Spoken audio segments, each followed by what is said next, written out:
Halo sahabat Lokagana, kali ini kita ada acara Ruang Alumni edisi EduTalk #1 tahun 2023. Kali ini bersama saya, Laila Herani Santoso, kelas 11 IPS 4.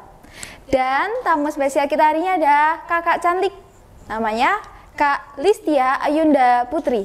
Halo Kak. Halo. Nah, sekarang coba nih kakak kenalin dulu nama kakak ke teman-teman Lokagana. Oke. Halo semuanya, kenalin aku Listia Ayunda Putri, bisa dipanggil Ayunda. Aku sekarang sedang menempuh pendidikan di Universitas Negeri Yogyakarta. Kak Ayunda ini lulusan terbaik kedua kelas bahasa tahun 2022 loh. Oke Kak, sekarang kakak kan ke sekolah ini ya, kembali lagi ke sekolah ini. Kabarnya gimana nih Kak sekarang? Alhamdulillah baik.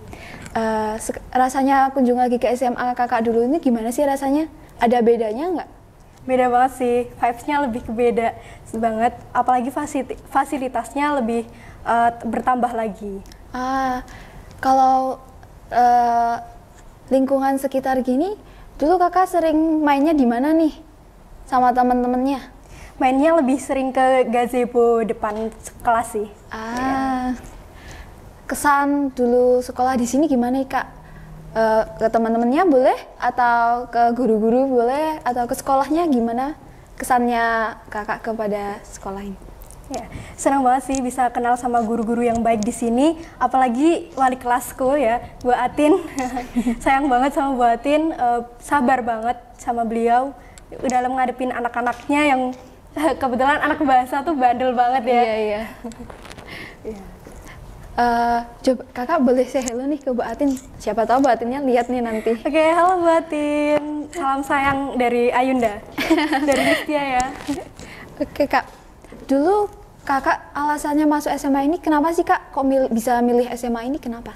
Alasannya karena milih SMA Sedayu, yang pertama karena sistem zonasi ya. Iya. Dan yang kedua karena di SMA Sedayu ini grade-nya dilihat dari masyarakat tuh baik gitu, jadinya iya. pengen deh mas di SMA Sedayu gitu. Dulu kalau nggak salah kakak dulu masuk kelas bahasa ya? Iya. Nah, itu kenapa kakak milihnya kelas bahasa, nggak kelas IPA atau IPS? Karena yang pertama tuh karena anak-anak bahasa tuh lebih ya dilihat dari masyarakat, kelas bahasa tuh kelas ya bisa dibilang maaf ya kelas buangan gitu kan. Nah di situ aku pengen nih ngenalin sama teman-teman bahwa bahasa tuh bukan kelas buangan, maksudnya kelas buangan tapi bisa lebih maju lagi gitu. Iya. Bisa berprestasi Iya, juga. benar. Dulu waktu sekolah kan pelajarannya banyak banget ya. Itu dulu kakak pelajaran favoritnya apa sih? Bahasa Indonesia. Kenapa suka bahasa Indonesia? Ya senang aja sih karena bahasa Indonesia tuh lebih ke simple dan bisa digunakan sehari-hari seperti itu. Kan kalau setiap mapel itu kan gurunya beda ya Kak? Ya. Nah, kira-kira nih guru favorit kakak dulu siapa sih? Pak Edi. Kenapa Pak Edi? Karena Pak Edi tuh selera humornya ya tinggi ya, maksudnya seru juga gurunya. Oh, Pak Edi guru bahasa Indonesia ya? Kalau guru yang menurut kakak galak nih ya, tapi nggak apa-apa sih. Siapa ya? Bukan lebih ke galak, tapi ke tegas. Itu sama Miss Martini. Miss Martini katanya kakaknya tegas, Iya dong. tapi tegasnya tuh kan buat kebaikan, baik buat kita, kebaikan. ya. Dulu waktu sekolah ada pengalaman menarik apa nih di sekolah, di kelas sama teman-temannya? Kalau pengalaman menarik lebih ke hal-hal nakalnya aja sih sama anak-anak kelas bahasa. Banyak banget kesan menariknya di kelas tersebut, meskipun banyak kejadian buruk. Ya tapi menjadikan pengalaman bagi aku untuk lebih baik lagi. Seperti itu. Dulu kan sempat kena sekolahnya kan diliburkan ya karena COVID. Itu dulu masih ada komunikasi nggak sama teman-temannya dulu di kelas? Justru komunikasinya lebih erat lagi karena di lewat WA ya. Kalau pengalaman di kelas kakaknya dulu yang paling kakak kenang itu apa? ngasih surprise ke Bu Atin waktu kelulusan sih. Wow, gimana itu ceritanya, Kak? Sebelum kelulusan ceritanya ya karena kita bener-bener Bu Atin tuh sabar banget sama kita, jadinya ya kita mempersiapkan lah momen terbaik buat Bu Atin, ya seperti itu. Biar terkenang. Dulu kan kakak lulus masuk dalam eligible sekolah. Dulu memilih masuk lewat jalur apa kuliahnya nih? Untuk masuk kuliah tuh lewat jalur SNMPTN. Kalau dulu namanya SNMPTN ya. Oh, iya. Kalau tapi teman-temannya lain, apakah juga ada yang lewat jalur lain atau semuanya hampir SNM dan SBM? Untuk teman-teman kalau dalam satu kelas ada beberapa yang masuk ke SNMPTN, cuma mereka tidak diterima atau tidak lolos seperti itu. Jadi kebanyakan dari mereka mencoba masuk lewat jalur SBMPTN atau seleksi mandiri. Gitu.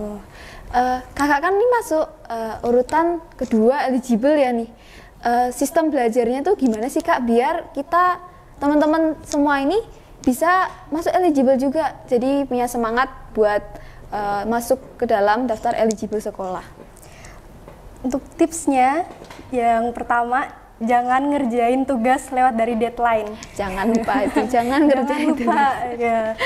Dan juga jangan ini loh, perbuatannya tuh dijaga. Itu kan biasanya guru-guru juga lebih ke cek perilaku kita juga. Pun bisa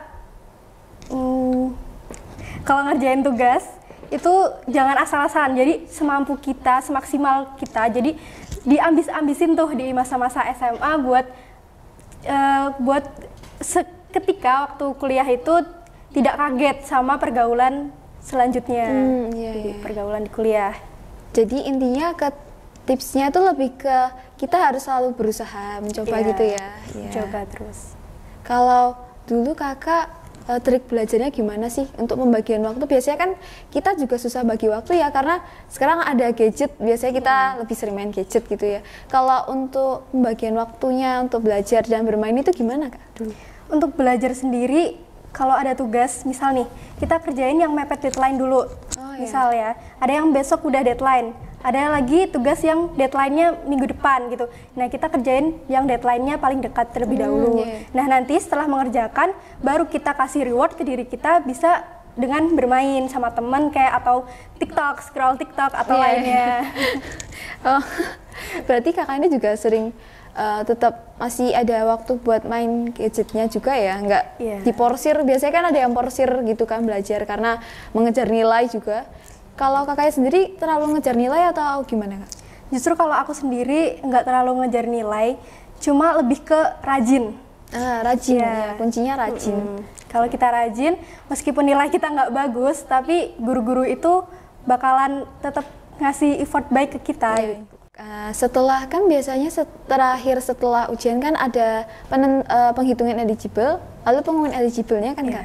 Setelah kakak tahu kakak di urutan 2 eligible ini, kakak langsung kepikiran milih prodi mana nih? Cara nentuin milih prodinya tuh kakak mikirnya apa dulu pertama kali nih? Untuk pemilihan prodi yang pertama tuh aku awalnya ingin masuk ke PGSD. Tapi karena nilai rata-rata aku itu pas-pasan, bisa dibilang pas-pasan, jadinya aku turun ke PG PAUD yang grade-nya lebih rendah, seperti itu. Kalau untuk nentuin pilihannya kan biasanya ada yang salah milih jurusan gitu, dulu tuh caranya biar nggak salah milih jurusan tuh gimana? Oke, yang pertama kalau biar nggak salah milih jurusan, itu bisa dengan cek nilai kita. Cek nilai rata-rata kita itu berapa, terus cek juga rata-rata nilai di prodi tersebut dan universitas tersebut itu misalnya ya UGM. Nilai rata-ratanya yang di kedokteran itu ada 99 misalnya, dan nilai kita tuh hanya 80 rata-ratanya. Jadi ya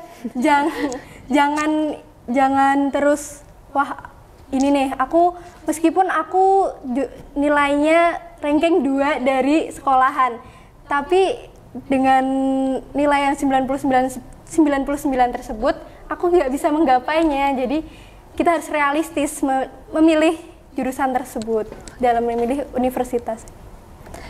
Eh, Kalau langkah apa aja yang dilakukan, kalau biasanya kan setelah kita tahu nilainya, kita kadang juga bandinginnya cuma sama temennya yang satu sekolah ya. Jadi gimana caranya biar kita juga teman-teman juga nih biar tetap juga masih berpikir dengan sekolah-sekolah yang lain nih. Jadi nggak stuck sama nilainya sendiri. Oke, jadi kita nggak cuma harus membandingkan dengan nilai kita dengan teman-teman lainnya di sekolah atau di kelas. Nah, kita juga harus melihat nilai-nilai teman-teman yang misalnya di SMA Teladan, seperti itu. Jadi karena kita tuh bukan hanya seleksinya bukan hanya dalam kategori sekolah, tapi kategori seluruh dunia lah ibaratnya seperti itu, nasional lah ya. Jadinya bandingin lah sama sekolah-sekolah yang grade-nya lebih tinggi dari sekolah kita, seperti itu. Dulu kakak alasannya milih PG PAUD kan karena PGSD-nya kan takut nilainya di bawah gitu ya. Itu ada alasan lain nggak milih PG PAUD? Untuk alasan lain milih PG PAUD, ya karena PG PAUD itu sendiri kan nantinya bisa untuk pendidikan anak aku sendiri ya, misalnya nantinya. Jadi ya kita harus belajar parenting itu kan dari sedini mungkin seperti itu. Jadi karena ilmu yang diturunkan kepada anak itu kan menurun dari ibunya. Jadi aku ingin belajar bahwa parenting itu nggak semudah itu loh dipelajarin. Kita harus belajar dengan serius gitu. Jadi aku memilih untuk masuk ke PG PAUD UNY seperti itu. Setelah kakak milih jadi di PG PAUD itu, gimana sih rasanya belajar di PG PAUD itu? Seru banget sih, apalagi langsung bisa terjun langsung ke anak-anaknya seperti itu. Jadi kayak bisa ketemu langsung gitu sama anak-anaknya. Jadi kita lebih enjoy ngejalaninnya, bukan hanya sekedar teori-teori terus gitu, seperti itu. Kan kakak ini udah cukup dibilang udah sekolahnya udah lumayan lama ya, udah masuk kuliahnya. Nah itu rasanya beda nggak sih pembelajaran di kuliah sama di SMA itu gimana? Sangat berbeda banget sih, karena kalau di kampus itu, di kelas, itu lebih ke individualis. Jadi, misal nih, kalau kebiasaan kita di sekolahan, nyontek nih, nah, atau maksudnya bekerja sama gitu, dalam konteks seperti itu. Nah, kalau di kampus itu lebih ke individualis. Nah, nanti kalau kebiasaan kita menurun ke kampus, ke kelas, itu bakalan kita kaget. Seperti itu. Jadi beda banget ya? Iya, sangat berbeda. Jadi kalau di kuliah itu lebih ke individualis, kecuali kalau ada tugas proyek bersama. Iya. Untuk adik-adik kelasnya nih kak, ada apa aja sih kebiasaan di perkuliahan yang bisa dibiasakan dari SMA ini? Jadi biar kita punya planning di waktu di perkuliahan, kita nggak terlalu kaget dengan lingkungan sekitarnya. Ya, yang pertama siapin mental dulu, karena perkuliahan itu bener-bener kayak toksik gitu kebanyakan ya. Dan terus juga waktu belajarnya, disiplin waktunya, karena kebanyakan dosen kalau kita telat masuk ke kelas itu tidak mentolerir seperti itu.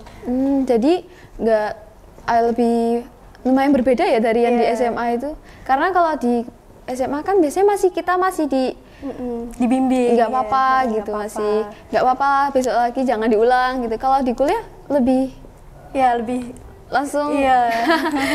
Pun pengerjaan tugasnya pun lebih ke ya udah, kalau kamu nggak ngerjain ya udah nilai kamu bakalan anjlok seperti itu. Udah langsung turun ya. Sekarang kan kakak kan di kuliah kan biasanya banyak ada organisasi juga kan.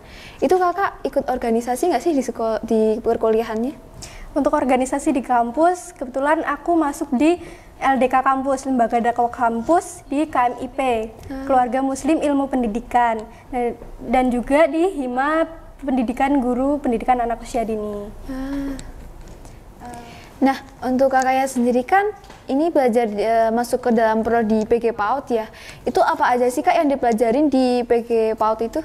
Untuk yang dipelajari di PG PAUD sendiri, itu ada nanti menstimulasi pertumbuhan anak usia dini, terus juga ada deteksi tumbuh kembang anak usia dini, terus juga ada bahasa Indonesia, Pancasila juga, manajemen kurikulum, lalu ada stimulasi bahasa anak, seperti itu. Oh, banyak banget ya Kak ternyata pelajarannya. Kalau untuk praktiknya sendiri tuh gimana tuh Kak? Apakah praktiknya lebih banyak ke lapangan atau banyak ke teori-teori di sekolah atau gimana? Untuk praktiknya sendiri itu lebih banyak ke, kalau untuk semester awal-awal seperti ini kebanyakan ke teori. Namun untuk semester ke depan itu kebanyakan ke praktik langsung. Nah, untuk semester ini itu juga sudah turun langsung ke lapangan, namun hanya beberapa kali. Berarti masih untuk di semester berikutnya baru lebih banyak praktik di lapangannya ya? Seperti itu. Gimana kesannya waktu pertama kali terjun ke lapangan melihat anak-anak gitu? Senang banget sih, karena ya meskipun anak-anak itu bandel, tapi mereka lah penerus kita selanjutnya. Iya. Kalau hal apa yang menarik dari kuliah di Prodi PG PAUD itu apa sih Kak yang buat Kakak menarik gitu? Yang menarik bagi aku di PG PAUD itu karena kita mempelajari deteksi tumbuh kembang anak usia dini. Nah, jadi di sana kita bisa mempelajari misal anak itu terkena Down syndrome sejak lahir. Jadi kita bisa mengetahui nih tanda-tandanya itu seperti apa sih. Terus misal anaknya itu terlambat berbicara, itu cara menstimulasinya seperti apa sih, seperti itu. Cukup menarik banget ya Kak. Jadi kita bisa tahu perkembangan anak-anak usia dini. Jadi kalau untuk goal dari seorang lulusan Prodi PG PAUD itu apa aja sih Kak? Yang tentunya kita harus menguasai pembelajaran atau mata kuliah yang sudah dipelajari pada semester-semester sebelumnya. Lalu kita juga harus, kalau dari dosen aku pernah bilang seperti ini, jadi kita itu harus menghargai proses bukan hasilnya. Jadi kita itu harus melihat dari prosesnya bukan hasil dari anak tersebut, seperti itu. Nah, berarti kita tuh nggak boleh terpaku dengan hasilnya. Jadi kita harus menikmati prosesnya. Iya. Kalau untuk proyeksi bisa berkarir dari seorang prodi PG PAUD itu di mana sih Kak? Untuk seperti prospek kerjanya itu bisa nanti kita menjadi dosen juga, terus menjadi guru TK juga bisa. Lalu selanjutnya menjadi ibu tentunya untuk anak-anak kita sendiri. Wow, cukup mulia sekali. Tapi kita dari belajar PG PAUD itu juga bisa bermanfaat juga sih buat anak-anak kita atau yang punya adik juga bisa kita lihat perkembangan dia di masa dini. Oke Kak, kita sampai ke last question di podcast kali ini. Nah, sekali lagi nih Kak, ada nggak sih kesan dan pesan buat adik-adik kelasnya biar kita tuh bisa masuk ke dalam kuota jalur prestasi atau eligible gitu Kak? Pesannya untuk teman-teman semuanya, pertahankan prestasi kalian, pertahankan nilai kalian, rajinlah dalam belajar, lihatlah proses kalian dari dulu sampai sekarang udah sampai di titik ini. Jadi jangan terpaku sama hasilnya, tapi lihatlah proses kalian udah berjuang dari pagi sampai malam buat belajar, buat meraih eligible seperti itu. Misal hasilnya belum sesuai, nggak apa-apa. Kita kuliah itu di mana aja bisa. Tapi asalkan kita itu bisa menempatkan posisi kita sendiri seperti itu. Cukup pesannya cukup berarti buat kami para adik kelasnya. Terima kasih banget buat Kakak Ayunda udah nyempatin waktu nih datang ke podcast ini. Kita doain semoga Kakak bisa mencapai cita-cita sama tujuannya Kakak buat di masa yang akan datang. Saya minta maaf kalau ada kekurangan dan kesalahan kata selama acara. Sampai jumpa di podcast acara Ruang Alumni edisi EduTalk berikutnya. Hanya di channel YouTube kita Lokagana TV SMA Negeri 1 Sedayu. See you!